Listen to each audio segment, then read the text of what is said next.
اردو تنقید کا ارتقاء بلکہ اس کا آغاز تذکروں سے ہوتا ہے۔ تذکروں میں جس طرح تأثراتی رائے دی جاتی تھیں اور ایک عمومی رائے ہوتی تھیں، اس کے بعد پھر ترقی پسند تحریک کا دور آتا ہے، پھر رومانی اثرات ہیں، پھر نئی تنقید ہے، اس کے بعد تب پھر مابعد جدید تنقید ہے۔ تو اردو تنقید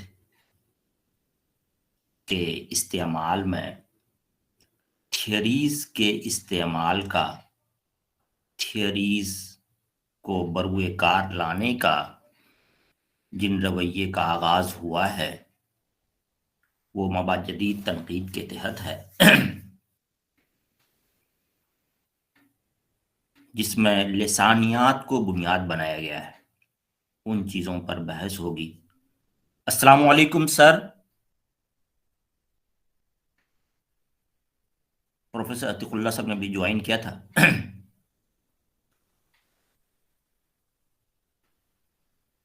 عتیق اللہ سر،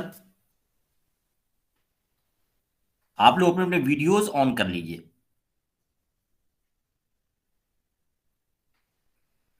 دوستو آپ لوگ اپنے ویڈیوز آن کر لیجئے۔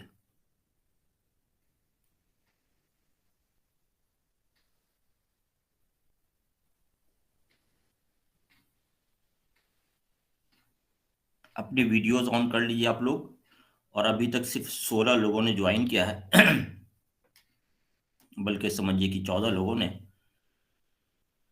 عتیق اللہ صاحب کہاں چلے گئے؟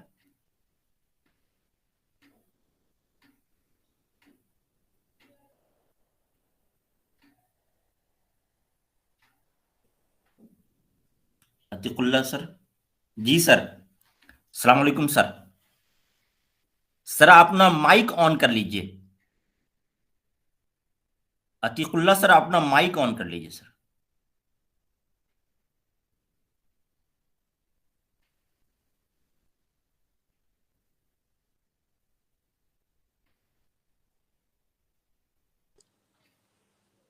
جی آواز آ رہی ہے؟ جی سر، السلام علیکم سر۔ وعلیکم السلام جی۔ پروفیسر عتیق اللہ صاحب کا استقبال ہے اس سیشن میں، اس انٹریکشن 18 روزہ انٹریکشن پروگرام میں پروفیسر عتیق اللہ صاحب کا استقبال ہے۔ پروفیسر عتیق اللہ صاحب کا شمار مابعد جدید ناقدین میں نمایاں طور پر ہوتا ہے۔ تنقید کی وہ روایت جو نارنگ صاحب، گوپی چند نارنگ، شمس الرحمن فاروقی، قاضی افضال حسین، پروفیسر غلام قاسمی اور ان ناقدین کے حوالے سے ہوتا ہے، ان میں پروفیسر غلام قاسمی، پروفیسر عتیق اللہ صاحب کا نام نہایت اہمیت کا حامل ہے۔ عتیق اللہ صاحب اس لیے بھی اس فہرست میں ممتاز ہیں کہ وہ تخلیق کے رمز سے اس طور پر زیادہ واقف ہیں کہ وہ اس میں اترے ہوئے ہیں۔ وہ صرف نقاد نہیں ہیں بلکہ وہ شاعر ہیں۔ تخلیقی حرارتوں سے، تخلیقی ارتعاشات کو انہوں نے اپنے داخلی تجربے کا حصہ بنایا ہے۔ تو کیا کہنے اس شخص کے جو ادبی تشکیل کے جو نظریات ہیں اس سے بھی واقف ہو، اور تخلیق کے جو مراحل ہیں، تخلیق کے جو مسائل ہیں، اس کو اپنی داخلی تجربے کا بھی حصہ بنایا ہوا ہو، تو ان کی تنقید جس درجہ پروسوخ ہوگی، جس درجہ صحت مند ہوگی، جو دوسروں کو ثروت مند بنانے کا اہل ہوگی، وہ جگ ظاہر ہے۔ عتیق اللہ صاحب شاعر ہیں، ان کے کئی مجموعے شائع ہو چکے ہیں۔ تنقید میں تعصبات، ترجیحات، یہ مجموعے تنقیدی مجموعے ہیں. اور سر نے ایک قاموسی نوعیت کا ایک کام کیا ہے، فرہنگ اصطلاحات. اردو میں اس طرح سے کئی چیزیں ہیں، کلیم الدین احمد کی کتاب ہے، لیکن سر کا کام نہایت تفصیلی ہے. ہمارے یہاں جو لٹریری ٹرمز ہیں، جو ادبی اصطلاحات ہیں، تنقید کی اصطلاحات ہیں، نہایت وضاحت کے ساتھ سر نے قلم بند کیے ہیں. ان اصطلاحات کی حد بندی میں مشرقی روایت شعر بھی اور مغربی روایت شعر تو ہے ہی، کہ سر نے مغربی تنقید سے خاطر خواہ استفادہ کیا ہے. سر کی ابھی مغربی تنقید کی روایت ارسطو سے دریدا تک یہ کتاب ہے سر کی. ابھی تک ہم لوگ جمیل جالبی کی کتاب سے ہم اردو والے استفادہ کیا کرتے تھے ترجمے سے، لیکن سر نے بہت ہی مرتب تاریخ جمع کر دی ہے. اور یہی نہیں، ہم لوگ کیتھارسس کے بارے میں صرف ارسطو کے خیالات سے واقف تھے، لیکن سر نے ریچرڈز تک کے جو اس کے اندر جو تنقیحات ہیں، ریچرڈز تک نے اس کو کس طرح سے حصہ بنایا ہے، اور اس کیتھارسس کے بعد کے لوگوں نے بھی کس طرح اضافہ کیا ہے. سر نے ان تمام چیزوں کو اپنی مغربی تنقید کی روایت والی کتاب میں جمع کر دیا ہے. یہ سر کا کارنامہ ہے. اور سر کا اس سے سب سے اہم کارنامہ جو ہم طالب علموں کے لیے بہت ہی مفید ہے، وہ ہے تنقید کی جمالیات. سمجھیے کہ وہ تنقید کا انسائکلوپیڈیا ہے، 10 ضخیم جلدوں میں. ایک جلد تقریباً 400-500 صفحات پر مشتمل ہے. اس میں تنقید کے جتنے اہم مضامین ہیں سب کو سر نے کیا کر دیا ہے، اور کس طرح سے عنوان بندی کی ہے، درجہ بندی کی ہے، کہ مطلب تنقید کی تعریفات، جتنے بھی تنقید کی تعریف اور جتنے اہم لوگوں کے مضامین ہیں آپ کو سب مل جائیں گے. تنقید کے حدود اور دائرہ کار سب مل جائیں گے. اس کے بعد تب پھر جو مطلب مشرقی شعریات پر وہ سب مل جائیں گے. تنقیدی نظریات پر جتنے مضامین ہیں، اہم لوگوں کے مضامین سب مل جائیں گے. ہمارے پاس جو لوگوں کی دسترس میں ہے، نارنگ صاحب کی کتاب ہے یا کچھ اور لوگوں کے ہیں، لیکن قمر جمیل کے حوالے عام طور پر اردو دائرے سے باہر ہیں. سریر کے فہیم اعظمی کی چیزیں عام طور پر لوگوں کی جو دسترس سے باہر ہیں. مابعد جدید تنقید کو دوسرے لوگوں نے پاکستان میں اچھے مضامین لکھے گئے، یا ہمارے بہت سے لوگوں نے اچھے مضامین لکھے، وہ رسائل میں جن تک ہماری رسائی نہیں ہے، لیکن استاد نے ان تمام لوگوں کو جمع کر دیا ہے. ہم اردو والوں کو ان کا شکر گزار ہونا چاہیے، خاص کر کے ہم طالب علموں کو. میں ان تمام چیزوں کے ساتھ سر کا استقبال کرتا ہوں، اور میں سر سے گزارش کرتا ہوں کہ سر اپنے خیالات کا اظہار کریں. مابعد جدید تنقید آپ کا عنوان ہے، اور انشاءاللہ آپ لوگ استفادہ کریں گے سر سے. اور بغیر کسی جھجک کے پروگرام کے ختم پر آپ لوگ سوالات کریں. سر کا سب سے بڑا کارنامہ یہ ہے کہ سر کے کلیئر مطلب جو تھاٹ کے اندر جو کلیئرنس ہے، جو وضاحت ہے، وہ شاید و باید. آپ پڑھتے ہوں گے لیکن آپ الجھتے ضرور ہوں گے، لیکن سر کے یہاں بہت ہی وضاحت ہے، بالکل 2 4 کی طرح چیزوں کو سمجھاتے ہیں جو ہم سب کی ضرورت ہے. میں سر سے گزارش کرتا ہوں کہ سر اپنے خیالات کا اظہار کریں. بےحد معیز صاحب، میں بےحد شکر گزار ہوں. آپ نئی نسل سے متعلق ہیں، اور یہ نئی نسل میرے لیے بڑی تعظیم اور احترام کا میں ان کے لیے جذبہ رکھتا ہوں. آپ نے بڑی محبت سے میرا ذکر کیا ہے. میں صرف ایک ادب کا معمولی قسم کا قاری ہوں، اور اسی لحاظ سے میں ایک قاری کی حیثیت سے مطالعہ کرتا ہوں، اور جو کچھ بھی میرے تاثرات ہوتے ہیں جو علم کی بنیاد پر ہے، تجربے کی بنیاد پر ہے، میں انہیں قلم بند کرتا ہوں.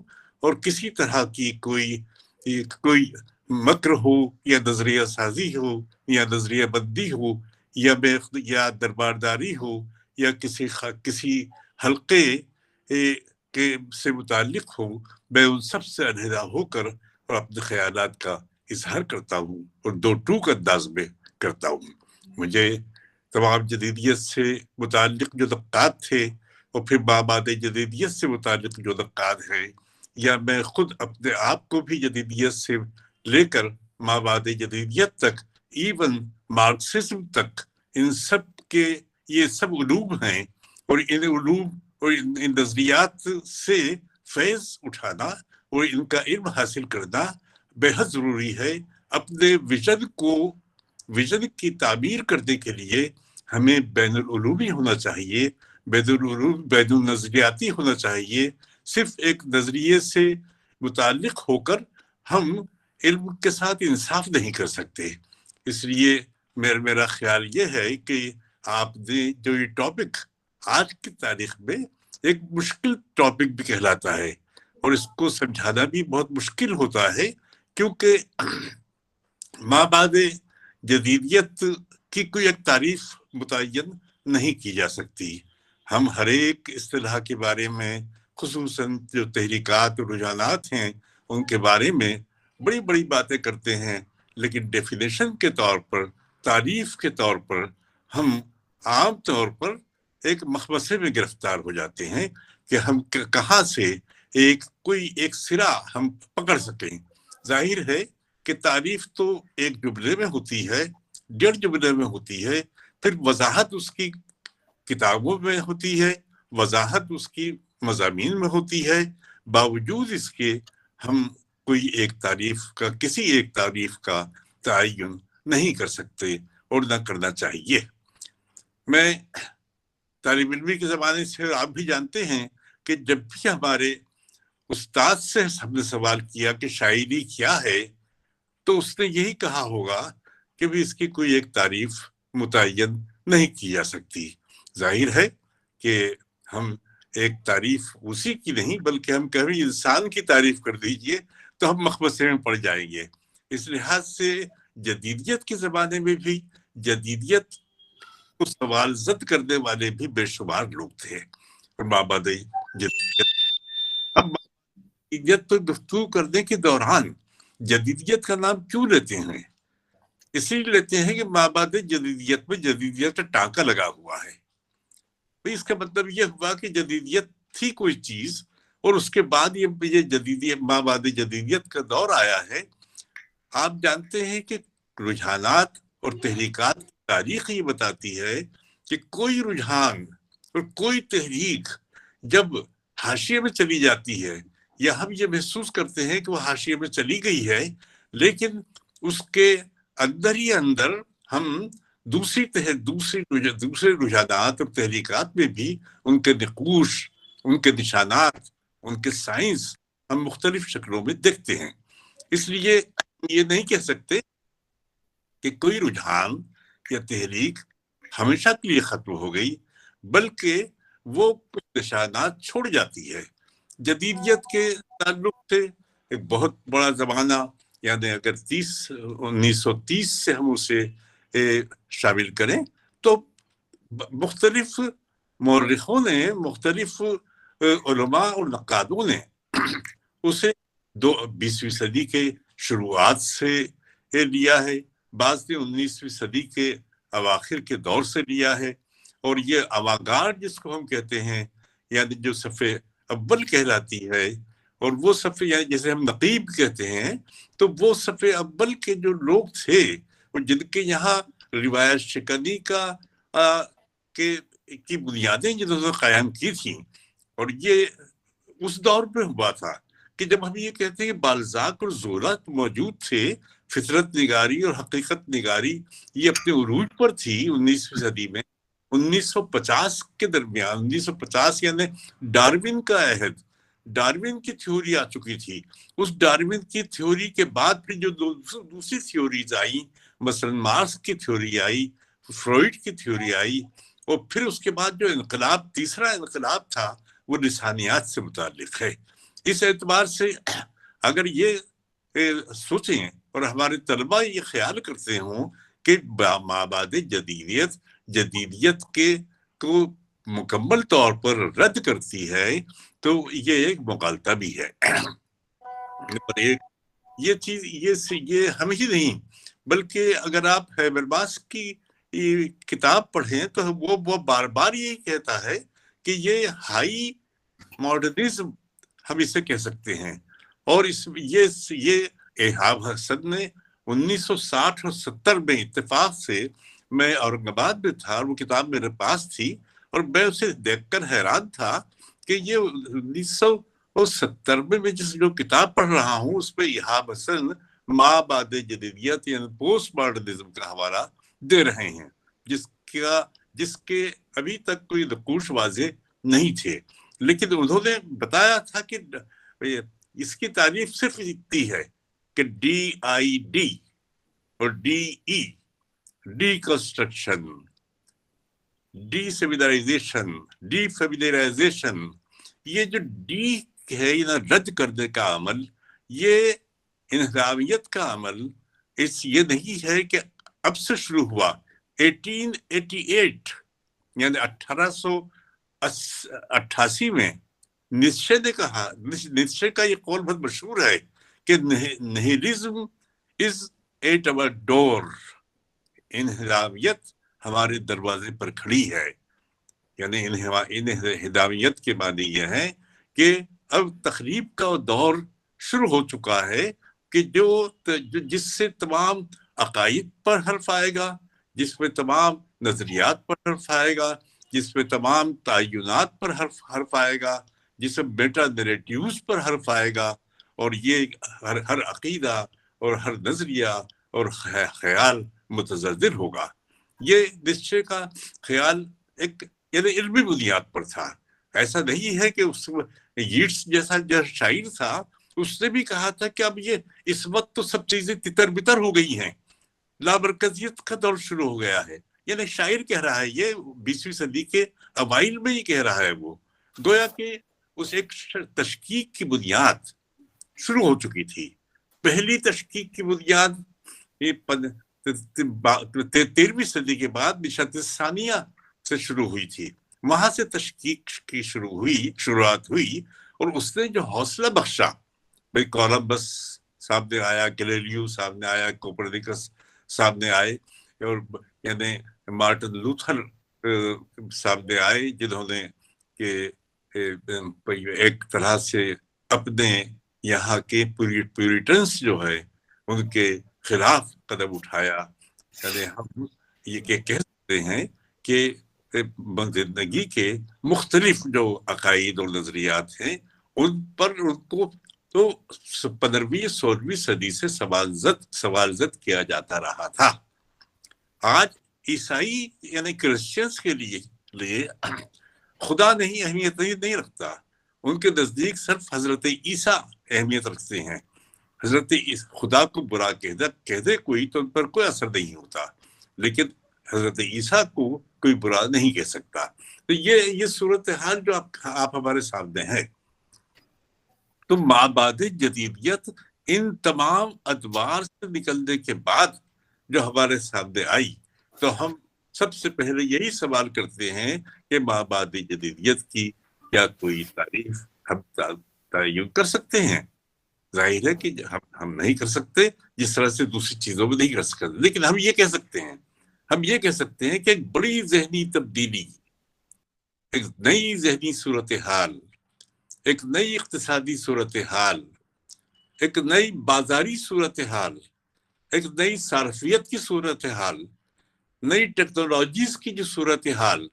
پہلے ہم کہا کرتے تھے کہ بھئی ہم لوگ اپنے زوال کی وجہ یہ ہے کہ ہمیں لیک آف انفارمیشن یعنی فقدان معلومات کی وجہ سے ہم زوال پذیر ہیں. لیکن آج یہ کہا جا رہا ہے کہ ایکسیس آف انفارمیشن وہ ہمیں تباہ کر رہی ہے.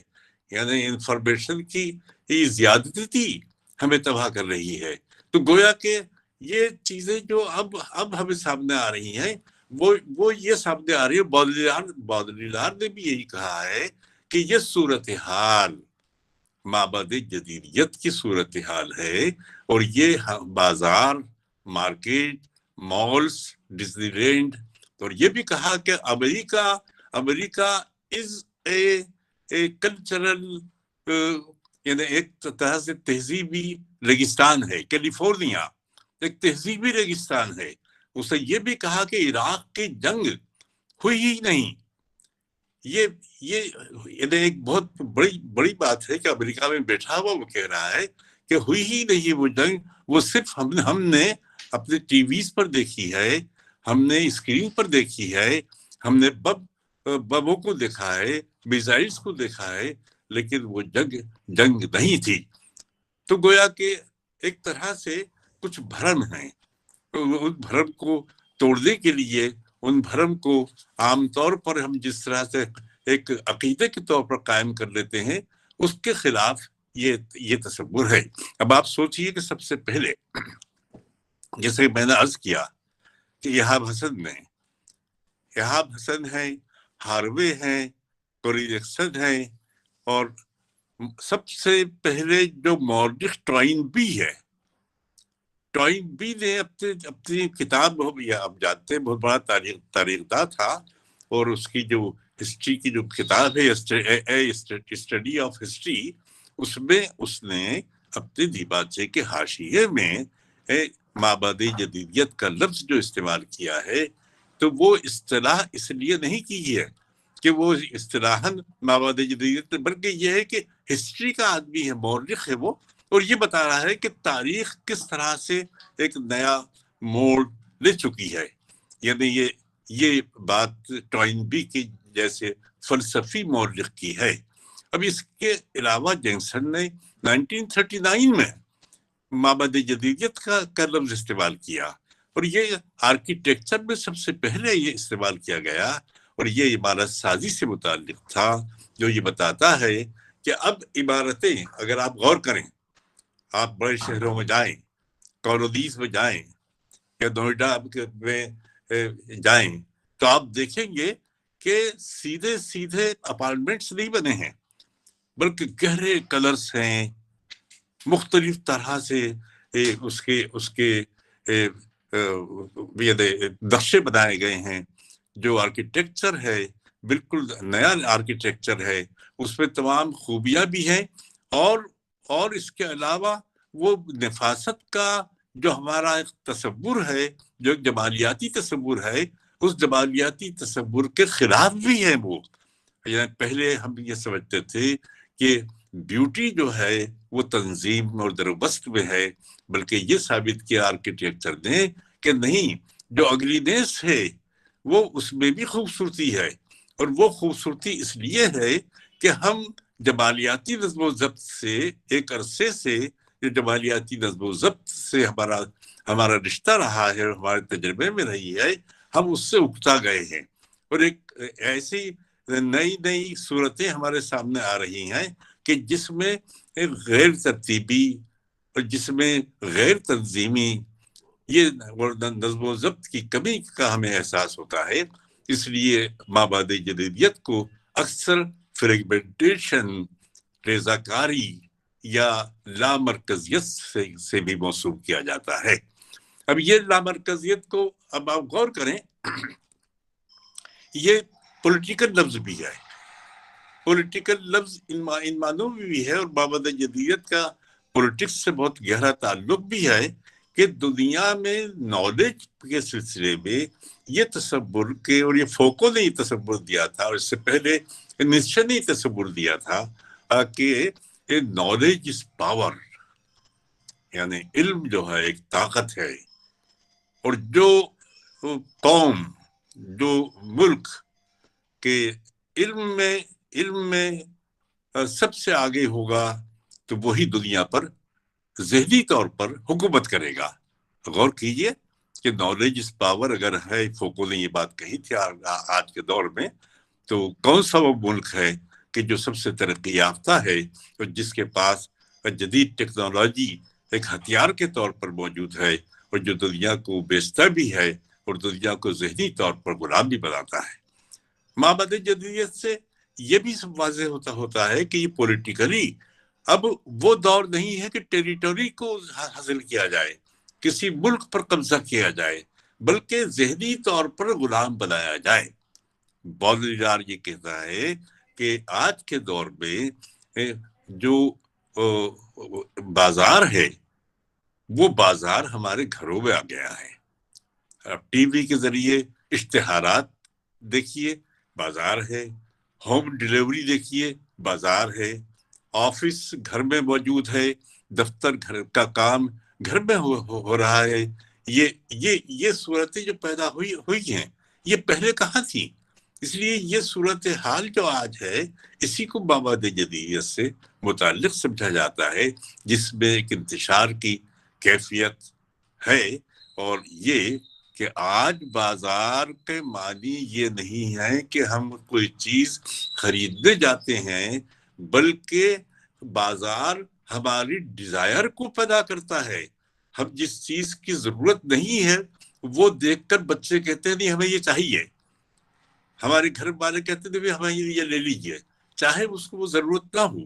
پہلے یہ ہوتا تھا کہ ہمیں اگر دال کی ضرورت ہے، ہمیں تیل کی ضرورت ہے، ہمیں کچھ گھر میں کوئی کمی ہے تو کہتے تھے جاؤ ذرا ہے کہ 1 کلو فلاں چیز لے آؤ، یہ تیل جو ہے 1 کلو لے آؤ.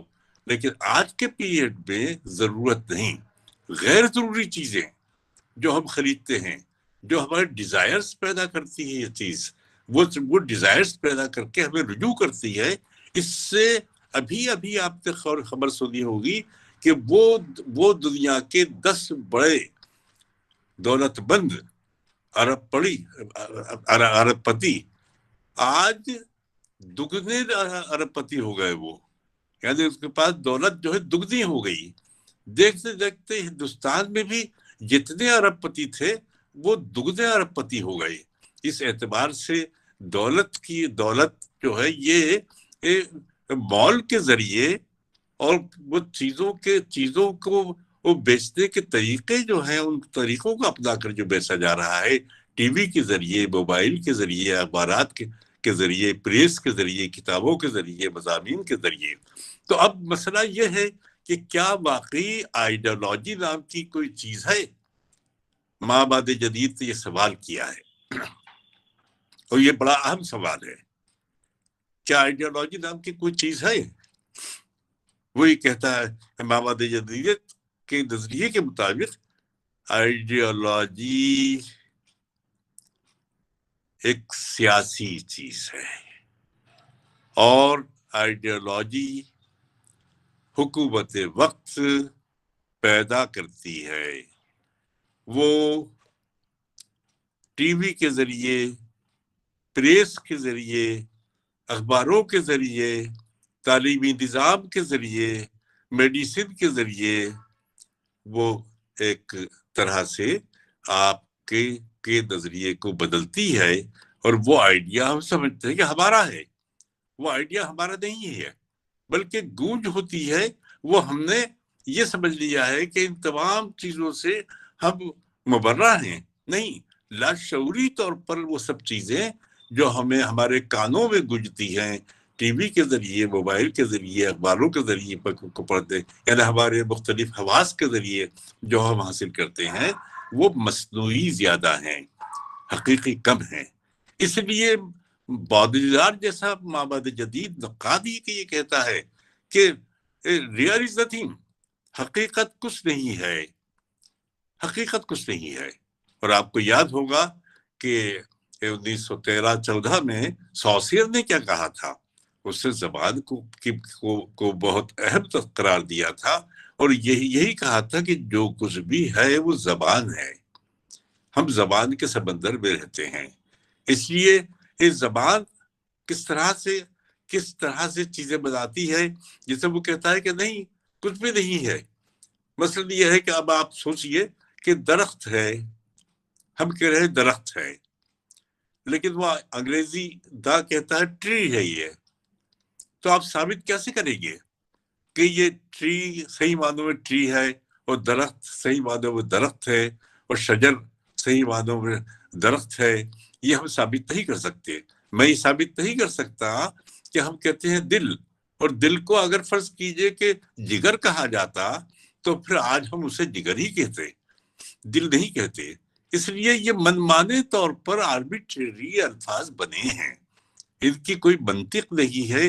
یہ کوئی فطری تعلق نہیں ہے کہ فطرت کی طرف سے یا نامیاتی طور پر یہ پیدا ہو گئے، بلکہ ہم نے ان کو سمجھ لیا ہے ایک روایت کے طور پر نہیں، محاورے کے طور پر، چلن کے طور پر ہم اس کے بانی ہمارے ذہن میں پیدا ہو جاتے ہیں۔ اس لیے اب نظریے پر آ جائیے، جدلیاتی یعنی ڈائلیکٹکس، یہ یونان کی سب سے پرانا طریقہ کار تھا کہ جب کوئی مسئلہ ہوتا تھا تو دو فلسفی بیٹھ گئے اور وہ ان سے بحث ہو رہی ہے، ایک کہہ رہا ہے یہ چیز کالی ہے، دوسرا کہہ رہا ہے نہیں یہ دھندلی ہے، تیسرا کہہ رہا ہے نہیں اس میں چمک ہے، چوتھا کہہ رہا ہے کہ نہیں یہ تو بالکل صفر ہے۔ تو یعنی ایک اب اس پر بحث ہوتی ہے، ہر ایک اپنے زاویے سے بحث کرتا ہے، اور اس بحث کرنے کے بعد وہ کوئی کسی نتیجے پر پہنچنے کی کوشش کرتے ہیں۔ تو سقراط تو یہی کہتا ہے، سقراط تو بہت بڑا یعنی ستم ظریف یعنی ظریفانہ جو طبیعت رکھتا تھا، بڑے آئرونیکل سا طبیعت رکھتا تھا، تو وہ یہ کہتا ہے کہ ہم تعین ہی نہیں کر سکتے صداقت کا، حسن کا، پاور کا، جب کسی فلسفی سے میں پوچھتا ہوں کہ صداقت کے معنی کیا ہیں، تو وہ آئے بائے شائیں مجھے چیزیں بتاتا ہے۔ سب فلسفی دھوکہ دیتے ہیں، فریب دیتے ہیں۔ یہ زبان کا عمل ہے جو کہ اس نے نہیں کہا، لیکن سوسیئر کہتا ہے کہ یہ زبان کا عمل ہے، اور زبان خود رو بھی ہے۔ آپ یہ نہیں کہیے کہ زبان ہم سوچتے ہیں اور لکھتے ہیں۔ اگر میں آپ کو صرف 2 منٹ میں سمجھا دیتا ہوں، زبان میں نے کہا کہ میں 2 منٹ میں ابھی سوچ کر بتاتا ہوں۔ اب مجھے بتائیے کہ اس میں ان 6 الفاظ کے مابین کہیں کوئی رکاوٹ تھی کیا؟ کہیں پوز تھا؟ اس کا مطلب یہ ہے کہ میں خود بخود کچھ نہ کچھ یعنی ایک زبان کا عمل کام کر رہا ہے، میں سوچ نہیں رہا ہوں۔ اگر میں سوچوں گا تو ایک لمحے کے لیے یا 1000ویں سیکنڈ کے لیے مجھے رکنا پڑے گا، لیکن میں رکا نہیں۔ اس کا مطلب یہ ہوا کہ ہم زبان جو ہے وہ کہلواتی ہے۔ آپ ایک لفظ ادا کرتے ہیں تو ایک لفظ سے دوسرا لفظ پیدا ہوتا ہے، دوسرے لفظ سے تیسرا لفظ پیدا ہوتا ہے، اور ایک جملہ ہم جملے کے پہلے لفظ دوسرے لفظ کو پڑھنے کے بعد ہی سمجھ لیتے ہیں کہ کیا ہے یہ، اور اس کا اینڈ کیا ہونے والا ہے۔ اس لیے زبان جو ہے وہ جس طرح سے ہم زبان کو سمجھتے ہیں، زبان جتنے زیادہ آپ دیکھیں گے کہ جو جتنی زیادہ زبان جانتا ہے وہ زیادہ آپ تجربے اپنا رکھتا ہے، وہ زیادہ سے زیادہ چیزوں کے بارے میں وہ اپنی فہم کا دعویٰ کرتا ہے، اور وہ اصطلاحات رکھتا ہے جو کہ دوسرا نہیں جانتا۔ اس لیے آپ کے لیے زبان کی اہمیت ہے، اور زبان نے جب یہ اس کی سوال بار بار بھی ہوتا ہے کہ زبان نے پیدا کیا ہے بھائی، یہ زبان تو اس لیے پیدا کیا ہے کہ نظریہ بھی زبان سے پیدا ہوتا ہے، چٹان کا نام بھی زبان سے پیدا ہوتا ہے۔ اور معاف کیجیے گا کہ الہ کا لفظ بھی، خدا کا لفظ بھی، گاڈ کا لفظ بھی، یہ سب زبان سے پیدا ہوئے ہیں، اور ہم زبان کے ذریعے ان کو ہم نے سمجھا ہے، اشاروں کے ذریعے ہم نے نہیں سمجھا ہے۔ اس لیے زبان ہماری زندگی میں بے حد ایک اہم رول پلے کرتی ہے۔ اب دیکھیے کہ پوسٹ ماڈرنزم کے لیے کہا جاتا ہے کہ اٹ سیلیبریٹس فریگمنٹیشن، یعنی یہ جشن مناتی ہے ریزہ کاری کا۔ جہاں ریزہ کاری ہے، جہاں انتشار ہے، تو اس کا جشن مناتی ہے۔ ماڈرنزم میں یہ تھا، جدیدیت میں کہ یونٹی از آل، یعنی ایک نامیاتی وحدت ہوتی ہے کسی بھی نظم میں، کسی بھی تجربے میں۔ وہ ان کے یہاں ایک جمالیاتی نظم و ضبط کا تصور تھا، لیکن وہ جمالیاتی نظم و ضبط کا تصور ٹوٹ گیا۔ میں پھر آپ کو یاد دلاؤں کہ اگر فریگمنٹیشن کو اگر مابعد جدیدیت نے مشہور کیا ہے تو فریگمنٹیشن کیا کولاج میں نہیں تھا؟ مابعد جدید دور میں کیا مونتاج میں نہیں تھا؟ کیا اسمبلاج میں نہیں تھا؟ یہ تمام جو تحریکیں سوریلزم ہے یا دادائزم ہے، ان سب میں لامرکزیت تھی، اور یہ لامرکزیت ہم آج جسے کہتے ہیں، یا یہ مابعد جدیدیت سیلیبریٹس فریگمنٹیشن، تو وہ فریگمنٹیشن کو جشن کا جو آج جشن منایا جا رہا ہے، یہ ایک نوسٹلجیا کی صورت تھی مابعد جدید میں، اور وہ نوسٹلجیا جو ہے وہ بہت زیادہ حاوی تھا اس دور کی صورتحال کی وجہ سے، کہ انسان نے پہلی بار محسوس کیا تھا کہ وہ تنہا ہے، اس خرابے میں تنہا ہے۔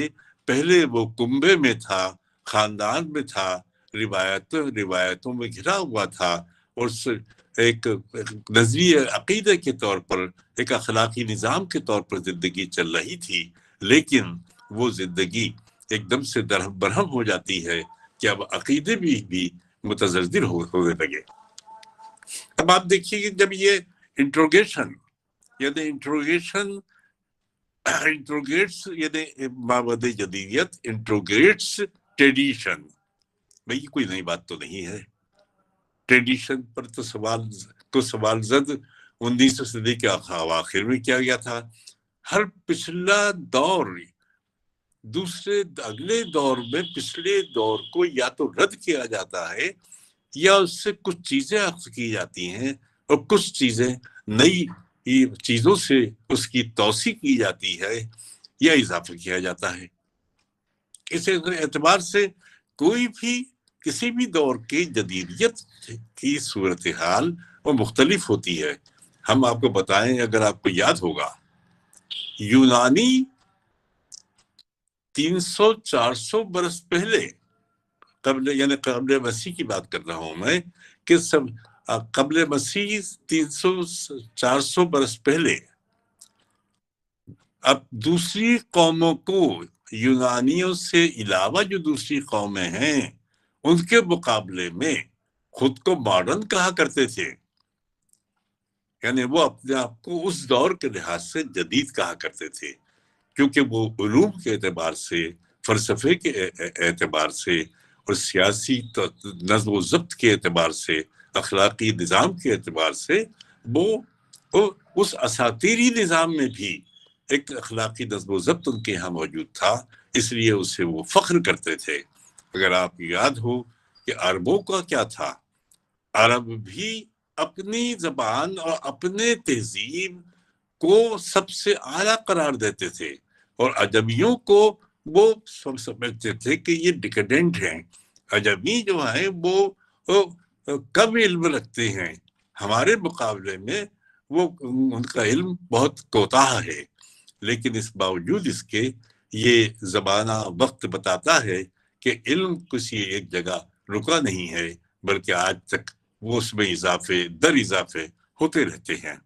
اب وہ ایک خاص تصور جو ہم یہ عام طور پر کہتے رہے، میٹا نیریٹیوز، یہ لفظ یاد رکھیے ہے کہ میٹا نیریٹیوز کو انٹروگیٹس کیا ہے مابعد جدید نے، وہ ٹوٹلائزنگ کے خلاف رہی ہے مابعد جدید، یعنی کلیت پسندانہ تصورات کہ اب کوئی حرف آخر نام کی چیز، ڈاس کیپیٹل مارس سے نکھا اور دنیا بھر پر اس کے اثرات ہوئے، اور یہ سمجھ لیا کہ یہ صحیفہ یہ حرف آخر ہے۔ ڈاس کیپیٹل کے بعد فروئڈ کا نظریہ اور شعور اور لاشعور کا، اس سے سمجھ لیا کہ یہی بھی حرف آخر ہے، اور یہ بہت بڑا انقلاب ہے۔ یقیناً انقلاب تھا، مارس کا بھی انقلاب تھا، فروئڈ کا بھی انقلاب تھا، یہ انقلابات اپنی جگہ ہیں، لیکن سوال یہی اٹھتا ہے کہ ٹوٹلائزنگ کا جو کانسیپٹ ہے، کہ جو کلیت پسندانہ تصور ہے، مابعد جدیدیت نے اسے ترجیح دے کر یہ واضح کیا ہے کہ ہر چیز، جو کوئی بھی چیز ہے، اس وقت کی جو چیز بھی ہے، وہ اسے ہم سوال زد کر سکتے ہیں، جس طرح سے پچھلی نسلوں نے سوال زد کیا ہے۔ فرق یہ ہے کہ آج شدت زیادہ ہے، کیونکہ سائنس اور ٹیکنالوجی نے ہمیں شدید بنا دیا ہے، زیادہ معقولیت پسند بنا دیا ہے، اور ہم زیادہ منطق سے کام لینے لگے ہیں۔ ہمارے یہاں ایموشنلزم کا کانسیپٹ جو ہے وہ تتر بتر ہو گیا ہے۔ اس لیے اس بات کو بھی یاد رکھیے کہ ہماری زندگی میں کوئی ایک کامن ٹائپ کی ایسی چیز اب نہیں رہی کہ جس پر تمام دنیا کا اور تمام انسانوں پر اس کا اطلاق کیا جائے، یعنی کسی ایک نظریے کا اطلاق کیا جائے، کسی ایک عقیدے کا اطلاق کیا جائے، کہ کسی ایک خیال کا اطلاق کیا جائے، نہیں، بلکہ یہ خیال، یہ نظریہ، یہ صرف بازار کی چیز ہے۔ آپ چاہیں، یعنی اس دور میں، اور یہ بات ہاروے نے بھی کہی ہے کہ آپ چاہے کسی کا خیال چاہے تو خرید سکتے ہیں، نظریہ چاہے تو خرید سکتے ہیں، عقیدہ چاہے تو خرید سکتے ہیں، انسان کی جو بھی انسان کے پاس جو چیزیں اشیاء ہیں وہ تو خریدی بیچی جاتی ہیں۔ لیکن اب بتائیے کہ خیال خرید و فروخت ہوتا ہے، تو یہ تمام چیزیں وہ ہیں کہ جو یعنی ماڈرنزم میں کہا جاتا تھا کہ ذہن کو بھگ سے اڑا دیا، اور صحیح معنوں میں آج جو ہے ہمارے ذہن کو بھگ سے اڑانے والی چیز یہ مواد جدیدیت ہے۔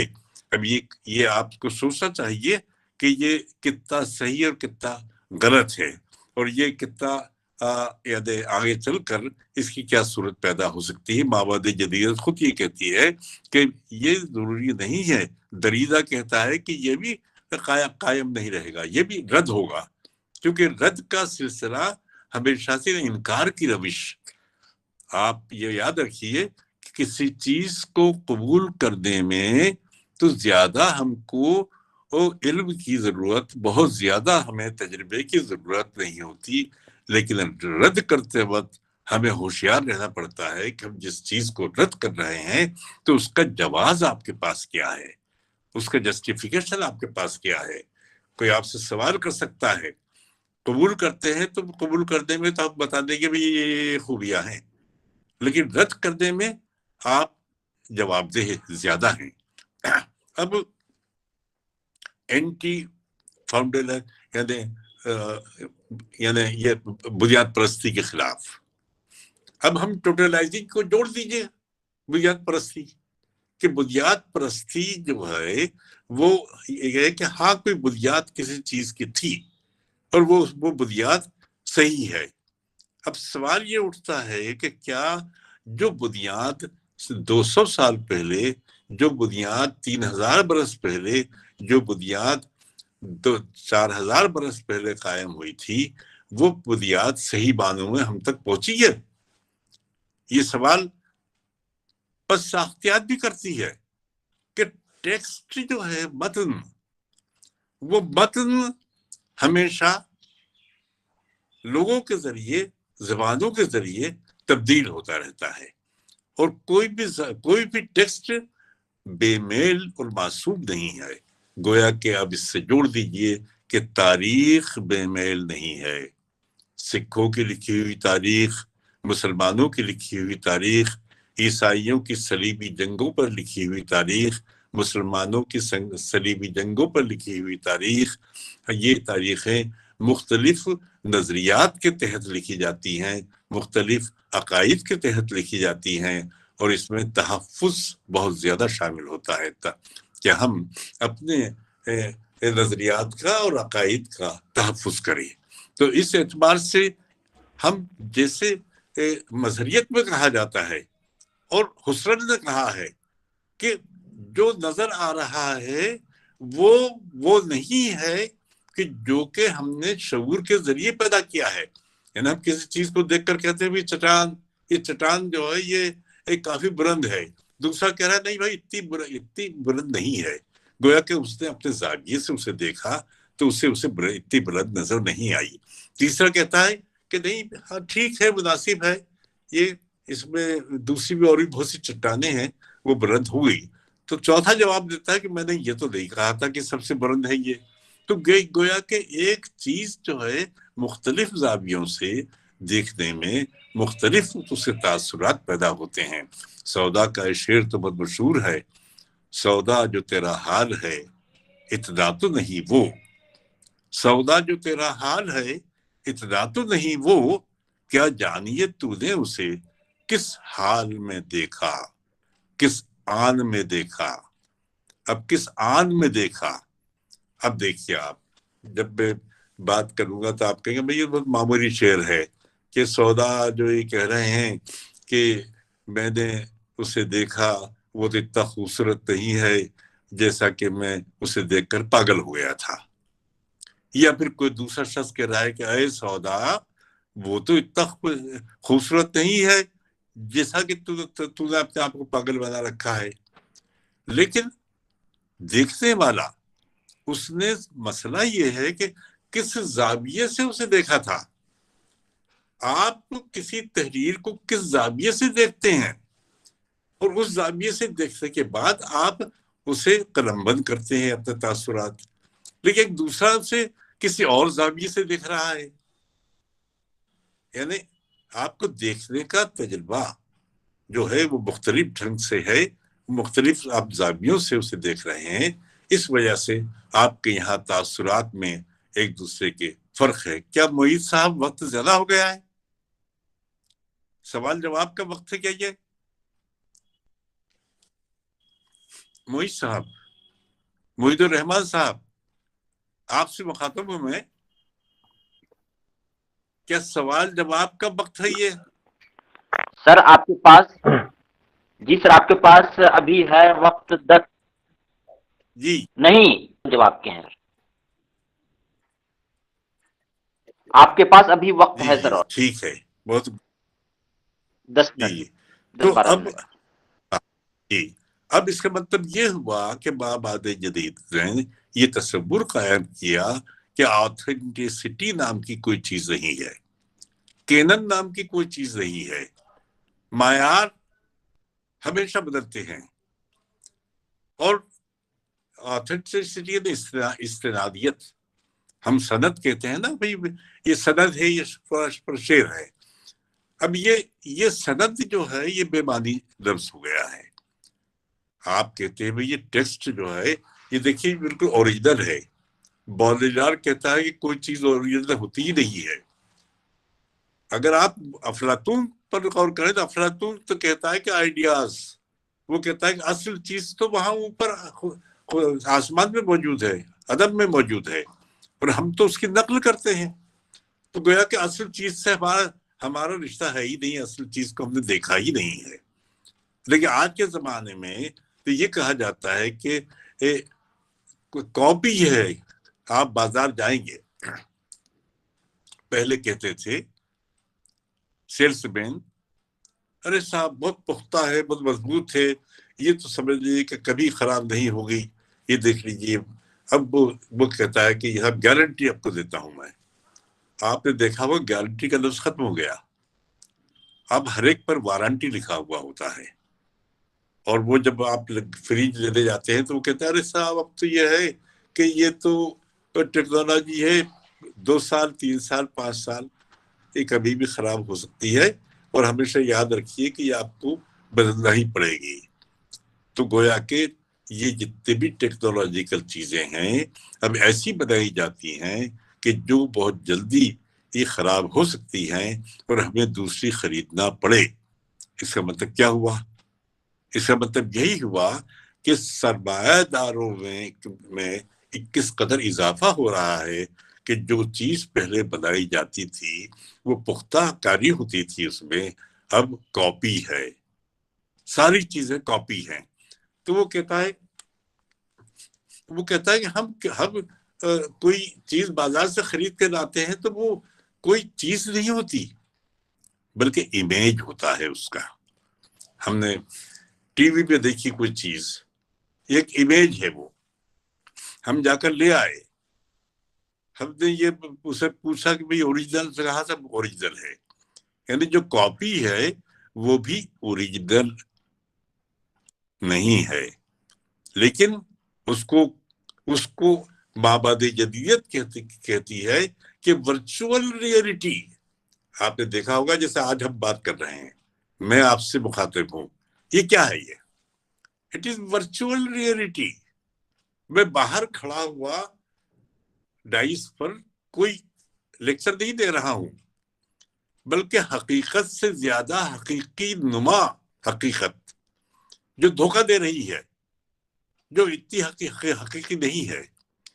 اس لیے ریئلٹی یعنی حقیقت میں حقیقت اور سچائی اور جھوٹ دونوں گڑبڑ ہو گئے ہیں.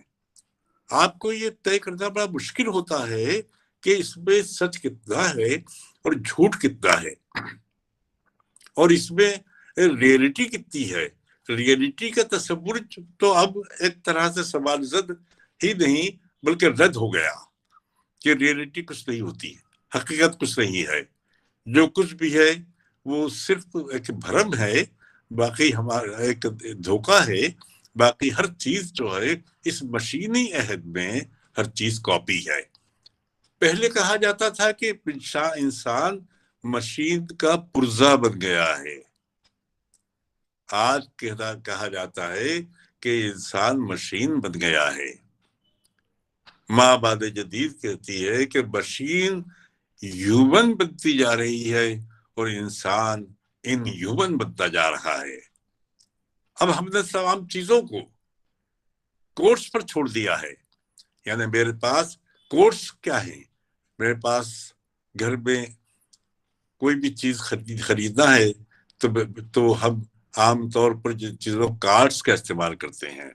ٹیلی فون کے لیے کارڈ کا استعمال ہے. ہم کہیں ٹیکس جمع کرتے ہیں تو کارڈ کا استعمال کرتے ہیں. کہیں پیسے نکالتے ہیں تو کارڈ کا استعمال کرتے ہیں. کوئی چیز خریدتے ہیں تو کارڈ کا استعمال کرتے ہیں. ہم آئی ڈی رکھتے ہیں تو ہم کارڈ کا استعمال کرتے ہیں. گویا کہ ہمارے پاس صرف یہ کارڈز اور کوڈز ہیں.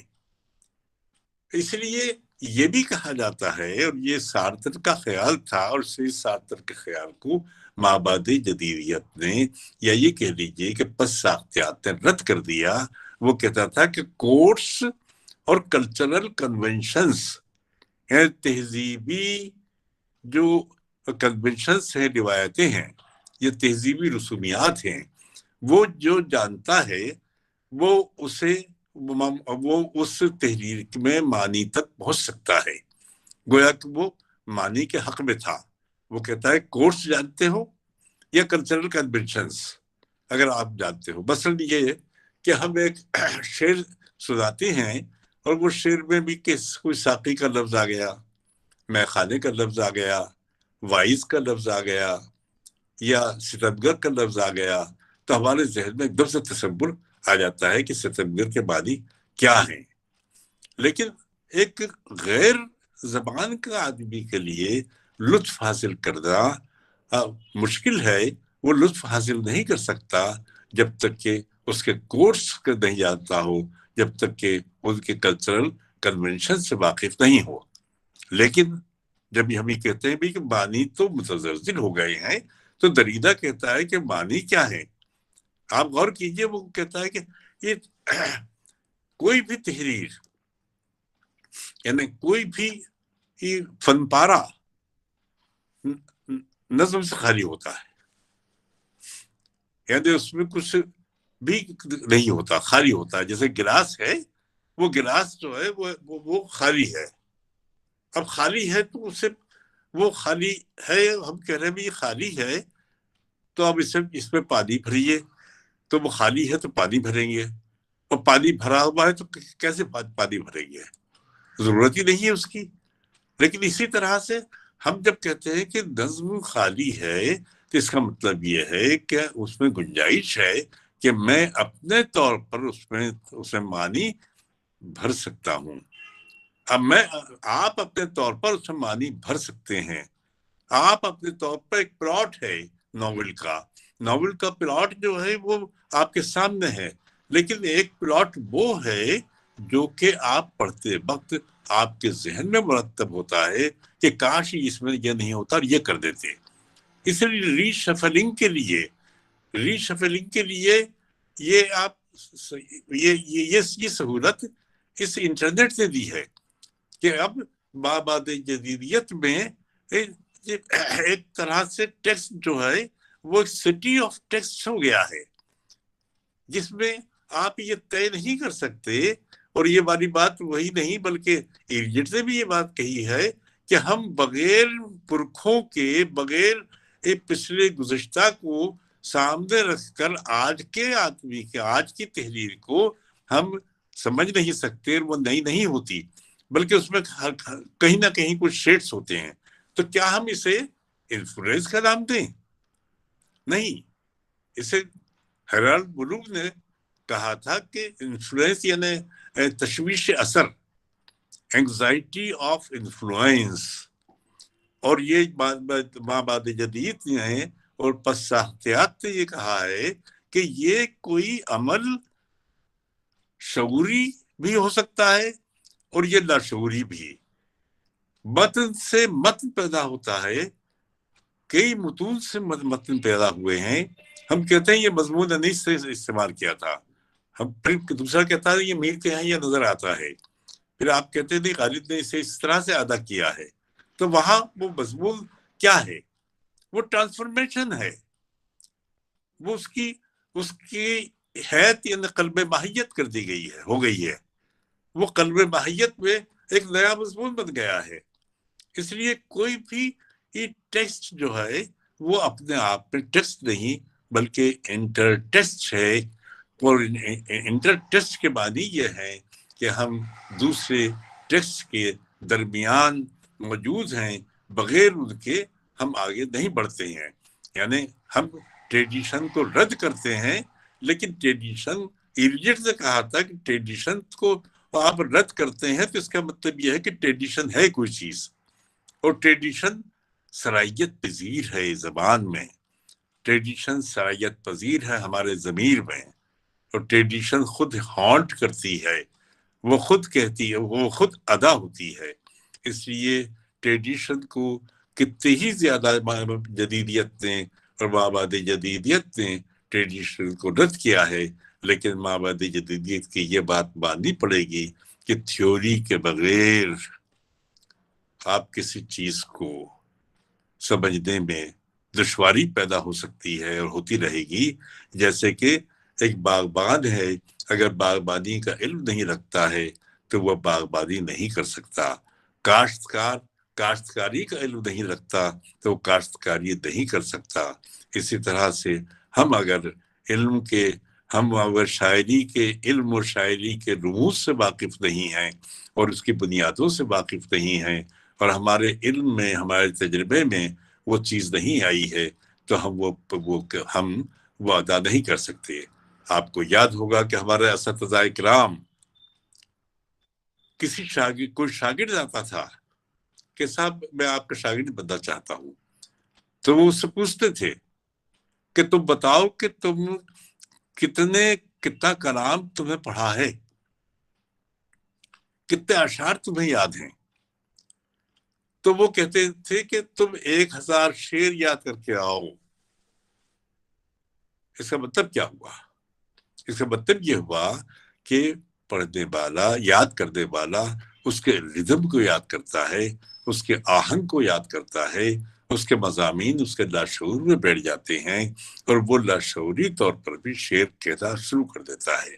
ہم اس کو کبھی فیضان ربی کا نام دیتے ہیں، لیکن فیضان ربی مانتا ہے، یہ بھی کہتا ہے کہ ہاں لاشعوری طور پر کچھ چیزیں عمل میں آ سکتی ہیں، لیکن بعد ازاں انہیں کس طرح سے ہمیں ایڈٹ کرنا ہے وہ بھی ایک تنقیدی عمل ہے. اگر آپ کو یاد ہوگا کہ ایلیٹ پر بہت زیادہ اثر تھا آرنلڈ کا، 19ویں صدی کے آخر کا یہ بہت بڑا نقاد تھا. لیکن آرنلڈ کہتا ہے کہ تنقیدی فضا کے بغیر تخلیق عمل میں آ ہی نہیں سکتی. وہ کہتا ہے تنقید اول ہے اور تخلیق بعد میں ہے.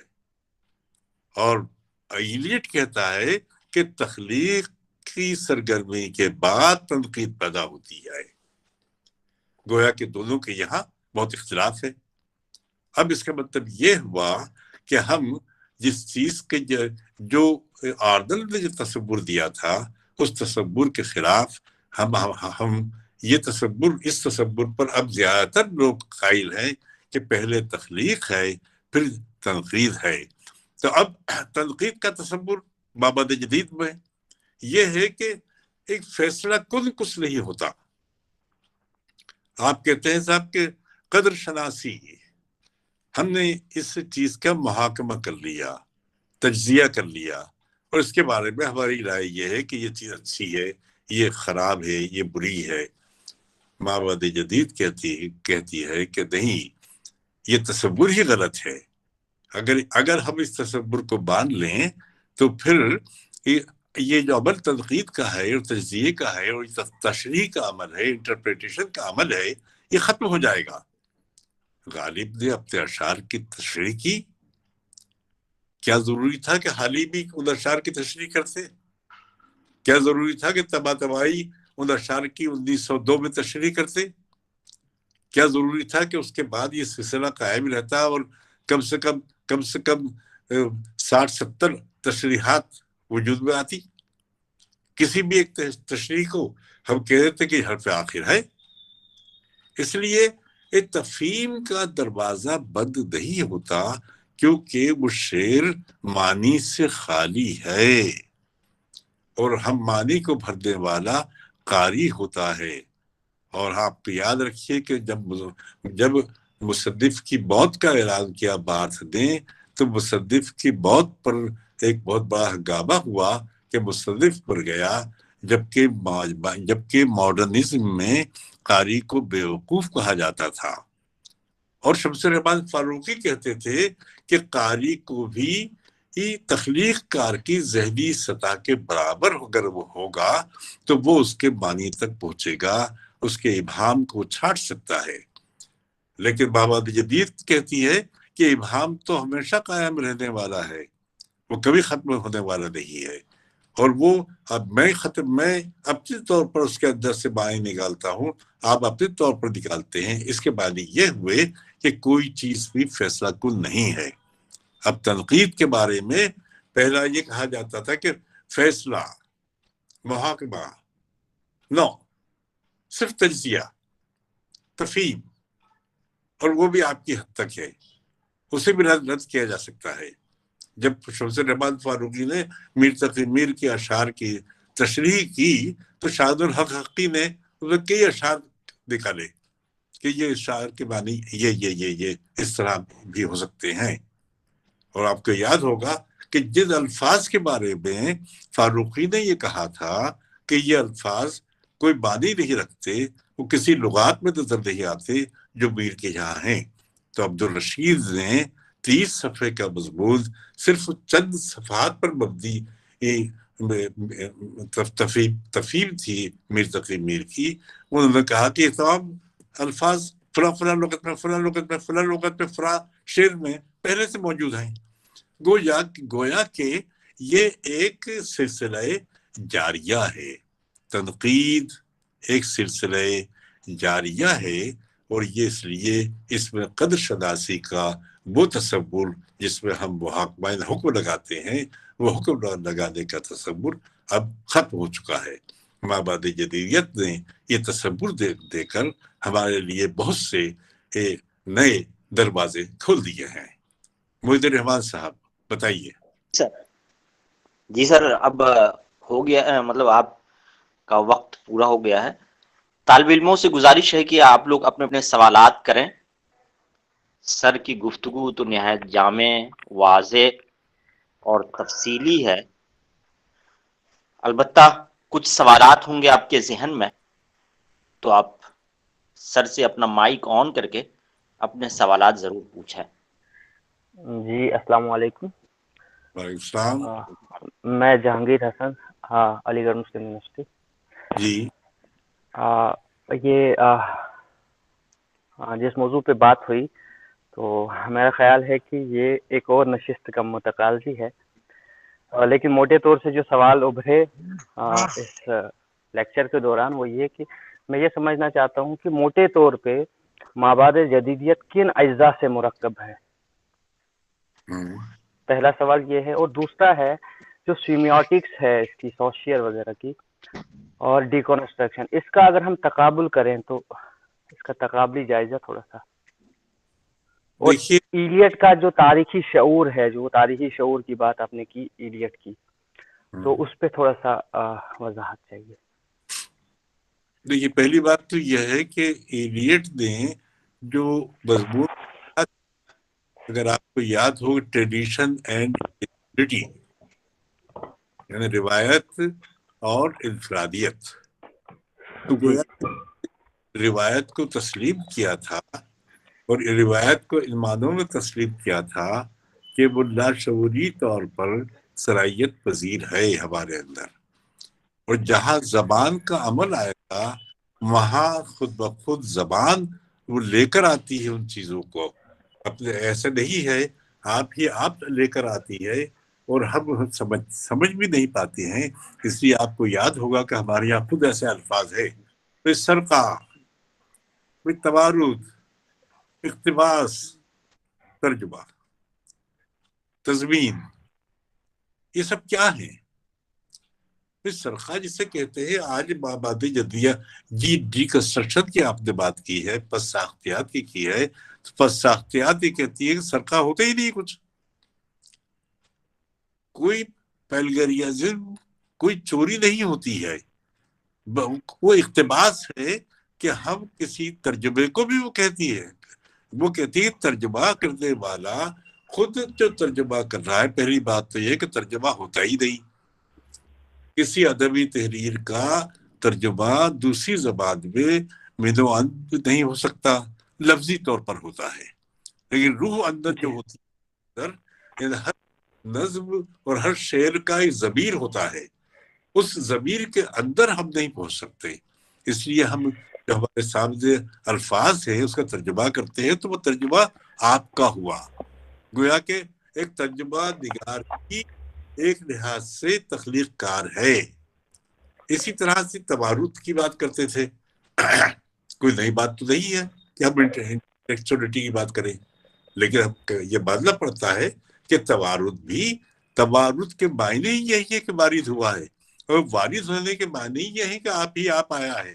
وارد ہونے کے معنی یہی ہے کہ غیر ارادی طور پر وہ ہانٹ ہوا کیا ہے اس نے.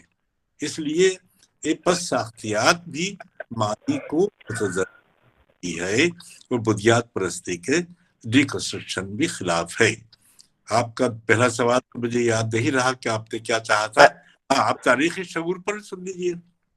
جی تاریخی شعور کو وہ تاریخ سے نہیں لے رہا ہے، وہ جو تاریخ کا آپ کا تصور ہے وہ تاریخ کا تصور نہیں ہے، بلکہ تاریخ کا روایت کا تصور ہے. آپ نے اسی مضمون میں دیکھا ہوگا کہ جہاں وہ کہتا ہے کہ ہم تاریخ سے باہر نہیں ہیں، تاریخ کے بعد ہم روایات سے باہر نہیں، جو روایتیں جاری ہیں، ورنہ تاریخ کا تصور تو آج منہدم ہو گیا ہے.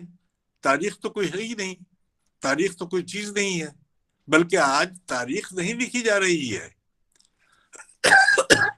آج تو سیاسی تاریخ ہے، آج تو سیاست ہے. تاریخ کا لفظ جو ہے وہ حاشیے میں چلا گیا، اب سیاست کا لفظ سامنے آ گیا ہے. اسے سیاسی تاریخ ہوتی ہے، سماجی تاریخ ہوتی ہے، لیکن تاریخ از خود تاریخ کو جن معنوں میں لیتے تھے وہ تاریخ اب نہیں ہے. تو وہ تاریخ کا تصور اس کے یہاں یہ والا تصور نہیں ہے جو تاریخ کا تصور آپ ہمارے ذہنوں میں ہے کہ یہ 50 سال پہلے یہ تھا اور 80 سال پہلے یہ تھا. وہ نہیں ہے. تاریخ کو اس نے وقت کے معنی میں لیا ہے، اور یہی وقت کے معنی میں کئی جگہ ویسٹ لینڈ میں بھی ہے، وقت کے معنی میں فورکارٹیٹس میں بھی وقت کے معنی میں ہے. اور آپ کو یاد ہوگا کہ آگ کے دریا کا پہلا جو دیباشا ہے، دیباشا کیا بلکہ سفر شروع ہوتا ہے، وہاں بھی ایلیٹ کی ویسٹ لینڈ کا تصور ماضی حال مستقبل کے بارے میں ہے کہ یہ سب یہ جو مختلف زمانے ہیں، یہ زمانے بے معنی ہیں، یہ ایک سیل رواں ہے وقت، جس میں کہیں کوئی ٹھہراؤ اور کوئی پاز نہیں ہے. آپ کی کچھ سمجھ میں آیا؟ جی سر. جی سر پہلا سوال تھا میرا کہ مابعد جدیدیت کن اجزاء سے مرکب ہے موٹے طور پہ اگر ہم دیکھیں؟ دیکھیے موٹے طور پر تو آپ کو ہم نے اس کی 10 وجوہات بتا دی ہیں. 10 وجوہات کہ اس کے اجزاء میں کیا ہے، یعنی اس کی فاؤنڈیشن یعنی بنیاد پرستی کے خلاف ہے، یہ ٹریڈیشنلزم کے خلاف ہے، یہ ٹوٹلٹی کے خلاف ہے، یہ میننگ کی یکجائیت کے خلاف ہے، یہ یونٹی کے کسی خلاف اور ہے. طالب علم کا کوئی سوال ہو تو بتائیں. جی سر السلام علیکم. وعلیکم السلام. میں خورشید عالم، شعبہ اردو، علی گڑھ مسلم یونیورسٹی علی گڑھ. جی سر میرا آپ سے سوال یہ ہے کہ ما بعد جدید تنقید میں جو انٹر ٹیکسچولیٹی ہوتی ہے، ہاں تو اگر ہم کسی ٹیکسٹ کا سے نیا متن بناتے ہیں تو ہم کن چیزوں کو، اہم چیزوں کو مد نظر رکھیں؟ جی پہلی بات تو یہ ہے کہ یہ جولیا کرسٹیوا نے یہ لفظ پہلی بار ادا کیا تھا، انٹرٹیکچولیٹی، اور یہ اس کا مطلب یہ تھا کہ پہلے ہم جس چیز کو اثر انگیزی کہتے تھے، ہم کہتے تھے کہ غالب کے پر میر تقی میر کا اثر ہے، غالب پر ناسخ کا اثر ہے، یا ہم یہ کہتے تھے کہ صاحب وہ وولف کا اثر ہے قرۃ العین حیدر کے اے ناول آگ کے دریا پر۔ اب وہ تصور بدل گیا ہے، اب یہ بدل گیا ہے۔ آپ جو کہہ رہے ہیں کہ ہم کے اجزاء کو ہم لیں، وہاں لیا نہیں جاتا ہے بلکہ وہ ٹرانسفارمیشن ہوتا ہے، یعنی قلب کاری ہوتی ہے، قلب باہیت کا عمل ہوتا ہے۔ وہ آپ اصل تک پہنچ ہی نہیں سکتے، بلکہ وہ اس کے اندر گھل مل کر گڈمڈ ہو کر تحلیل ہو کر وہ دوسرے ٹیکسٹ یا دوسرے متون جو ہے وہ تحلیل ہو کر اس میں شامل ہوتے ہیں۔ اگر آپ پڑھے، آپ سوچیں کہ بھئی میں کس سے کیا کروں، کس سے کی میں نقل کروں، میں کس چیز کی، آپ نقل نہیں کر سکتے۔ نقل میں آپ کو اپنے وجدان اور اپنے تخیل کا عمل اس کے ساتھ ساتھ چلتا ہے۔ اس لیے ہم بچوں سے کہتے ہیں نقل کیجئے، اس لیے کہ نقل کرتے وقت بچہ، آپ بھی بچوں کو اگر شعور مند بنانا چاہتے ہیں تو اسے صرف یہ کہا کیجئے کہ سامنے گھڑی ہے اس کی نقل کرو، یہ بلب ہے اس کی نقل کرو، یہ سامنے سے جو کار نظر آ رہی ہے اس کی نقل کر کے بتاؤ، تو وہ نقل کرے گا اور اپنے طور پر اس میں تخیل کے ذریعے، ایک مصور اپنے رنگوں کے ذریعے، ایک مصور اپنے خطوط کے ذریعے، ایک مصور اپنے وجدان اور تخیل کے ذریعے اسے ایک نئی شکل دے دیتا ہے، اور وہ اصل شکل جس کو ہم کہیں وہ غائب ہو جاتی ہے۔ آپ کا بڑا مشکل ہے اس غائب شکل تک پہنچنا۔ اس لیے یہ ایک شعوری عمل نہیں، اور شعوری اگر عمل ہے تو یہ لاشعور سے، جیسے کہ آپ کو میں بہت آسان سی ترکیب بتاؤں، ایک طریقہ بتاتا ہوں۔ آپ ایک کسی نئے شہر میں آپ کا ٹرانسفر ہو گیا، وہاں گئے آپ کی مسز نے کہا بھی آپ دیکھیے یہ ہرا دھنیا لے کر آ جائیے صاحب، فلاں چیز جو ہے یہ نہیں ہے، وہ یہ پھر لے آئیے۔ اب آپ باہر نکلے اور کم سے کم آدھا کلومیٹر دور جا کر وہ چیز لی، تو ہر چیز کو دیکھتے ہوئے جا رہے ہیں، کوئی چیز کیا ہے، کدھر مڑے تھے ہم، کدھر سے آ رہے تھے، یاد رکھنے کی کوشش کرتے ہیں۔ پھر دوسری بار گئے، پھر آپ کو آسان ہوا، تیسری بار گئے پھر آسان ہوا۔ اب آپ اس کے بعد جب رواں ہو جاتے ہیں تو پھر آپ یہ سوچتے ہی نہیں ہے کہ ہم کدھر مڑنا ہے اور کدھر جانا ہے، اور کون سی یہ سڑک کا نام ہے اور کون سی دکان بیچ میں آئی تھی۔ یہ اب لاشعوری عمل ہو گیا۔ یعنی ایک شعوری عمل کس طرح سے لاشعوری عمل ہوتا ہے اور کس طرح سے آپ اسے شعوری عمل کہتے ہیں۔ اس لیے شعوری عمل سے کوئی تحلیل شروع ہوتی ہے اور لاشعور پر وہ ختم ہوتی ہے۔ سمجھ گئے آپ؟ جی بہت شکریہ سر۔ دوسرا سوال یہ ہے سر ہاں کہ آپ نے جیسے کہا کہ ما بعد جدید تنقید ہاں فیصلے کو رد کرتی ہے، ہوں اور ہمیں جو ہے کسی بھی فن پارے پر یا جو بھی ٹیکسٹ ہے اس پر حکم لگانے سے بچنا چاہیے۔ ہوں لیکن ہم سر ایک ریسرچ اسکالر ہیں، ہوں اور ہمارے ساتھ بھی، اور ہم نے بہت سارے بچوں سے یا جو طالب علم ہیں ان سے یہ کہتے ہوئے بار بار سنتے ہیں کہ جب بھی ہم کچھ لکھ کے لے جاتے ہیں کسی ٹیچر کے پاس، جو بھی مطلب ان کا یہ تو نگراں ہوتا ہے، یہ غیر نگراں، تو اس کا عموماً یہ رویہ ہوتا ہے کہ وہ کسی فن پارے کو یا جو ٹیکسٹ ہے اس کو پڑھتا نہیں ہے، اس سے پہلے ہی حکم لگا دیتا ہے۔ تو ما بعد جدید تنقید کا تو یہ رویہ ہے، اور یہ بہت مستحسن عمل ہے۔ اگر یہ طریقہ رہا تو اس سے جو بچے کے اندر لکھنے کی جو صلاحیت ہوتی ہے، اس کے اندر جو تھوڑا موڑا سوچنے کی اور سوچ کر پھر لکھنے کی جو صلاحیت ہوتی ہے، تو کہیں نہ کہیں ختم ہو جاتی ہے، کیونکہ وہ پہلے سے چیزوں کو اپنے ذہن میں رکھتا ہے کہ ہم اس طرح سے چیزوں کو لکھیں گے، اب پھر اس پر ایک متن سے دوسری متن بنائیں گے۔ اگر پہلے ہی اس پر حکم لگا دیا جائے تو اس کا نقصان زیادہ ہوتا ہے۔ تو حکم لگانا چاہیے، لیکن جب آپ تمام چیزوں کو پڑھ لیں اس کے مالہو و ما علیہ سے مطلب معلومات کر لیں, اس میں کہیں کوئی چیز کمی ہے تو اس کی نشاندہی کی جائے. لیکن یہ جو طریقہ عام چل گیا ہے تو اس کو ہم کیسے روکیں, اس کے لیے ہم کن چیزوں کے ذریعے سے ان کو مطلب اپنی طرف ہم اپنی باتوں کو ان کے ذہن سازی کریں؟ دیکھیے طالب علموں کو یہ سمجھنا چاہیے کہ میں نے جب یہ کہا ہے کہ کوئی بھی محاکمہ آخر نہیں ہوتا تو اس کا مطلب یہ ہوا کہ آپ نے جو محاکمہ یا جو حکم لگایا ہے اور جس تنقیدی نتیجے تک آپ پہنچے ہیں وہ آپ کی ملکیت ہے, قاری کی ملکیت ہے. اب آپ مجھ پر نہیں روک لگا سکتے کہ میں اس کے علاوہ کسی دوسرے ماحصل پر کسی دوسرے نتیجے تک نہیں پہنچ سکتا. یہ دروازہ کھلا ہوا رکھا ہے, یہ ڈی کنسٹرکشن نے بھی کھلا ہوا رکھا ہے کہ یہ آپ کو آزادی ہے. لفظ آپ آزادی ہے, یہ ایک گیم ہے, یہ کھیل ہے. تنقید بھی کھیل ہے, شاعری بھی کھیل ہے,